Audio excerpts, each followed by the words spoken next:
Introduction. Bienvenue dans cette édition consacrée à un tournant historique pour la paix dans l'Est de la République démocratique du Congo, RDC. Kinshasa et le mouvement M23, alliés à l'Alliance Fleuve Congo, AFC, viennent de signer à Doha, au Qatar, une déclaration de principe ouvrant la voie à un processus de paix inédit dans la région. Les points clés de l'accord de principe de Doha: date de signature, 19 juillet 2025, lieu, Doha, Qatar. Sous l'égide de l'État du Qatar, avec le soutien international contenu et engagements essentiels. Engagement en faveur d'un cessez-le-feu permanent. Les deux parties s'engagent à l'arrêt immédiat des hostilités et à la mise en place d'un mécanisme commun de surveillance pour garantir le respect de ce cessez-le-feu. Protection des civils. Les signataires réaffirment la priorité donnée à la protection des populations civiles victimes du conflit. Toute propagande ou attaque à caractère haineux est proscrite. Respect des principes internationaux et nationaux. L'accord souligne l'adhésion au droit international, à la Constitution congolaise, à la Charte de l'Union africaine et aux résolutions des Nations unies. Restaurer l'autorité de l'État. Un plan de rétablissement de l'autorité de l'État sur l'ensemble des zones affectées dans l'est du pays est prévu, ainsi que le déploiement administratif et sécuritaire des autorités congolaises. Mécanisme de suivi international. Un cadre de discussion supervisé par la communauté internationale facilitera les prochaines étapes et négociations pour un accord de paix global. Délai d'application. La déclaration de principe entre en vigueur immédiatement et doit être appliquée au plus tard le 29 juillet 2025. Réaction après la signature. À Kinshasa et en RDC. Côté gouvernemental. La signature de cette déclaration a été saluée comme une avancée majeure par le gouvernement congolais. Le ministre Patrick Muyaya a rappelé l'engagement de Kinshasa pour le dialogue et le respect de lignes rouges, comme le retrait des forces M23 des zones occupées et le rétablissement de l'autorité de l'État.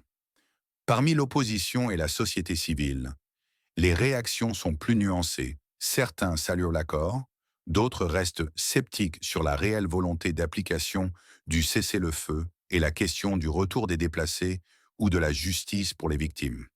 Du côté du M23 AFC, si certains cadres du M23 AFC se disent réservés, estimant que l'accord doit préserver leur place dans le processus, leur dirigeant Corneille Nangaa le qualifie de pas utile et nécessaire, tout en soulignant qu'il faudra transformer les principes en actes concrets.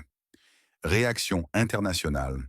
Qatar s'est félicité d'un jalon diplomatique africain et appelle à la poursuite du dialogue régional. Union africaine et Nations unies saluent une étape décisive vers la paix et promettent d'accompagner la mise en œuvre et la sécurité. États-Unis et communauté internationale. Le processus de Doha est unanimement soutenu, Washington évoquant un alignement stratégique avec les accords de Washington et incitant à la rapidité dans l'application des engagements. Les défis à venir, sincérité de l'application. De nombreux accords passés ont échoué en raison du non-respect des engagements. Analyses et observateurs évoquent le risque de saboteurs dans les deux camps qui pourraient entraver la paix. Justice et retour des déplacés. La question de la justice pour les victimes, la réinsertion des ex-combattants et le retour sécurisé des civils déplacés figurent parmi les points les plus sensibles à traiter. Dialogue régional inclusif. L'intégration de tous les acteurs de la région et la stabilisation des relations avec le Rwanda restent impératives pour garantir la durabilité du processus. Conclusion. L'accord signé à Doha marque une étape déterminante, la première aussi détaillée depuis les négociations de Kampala en 2013.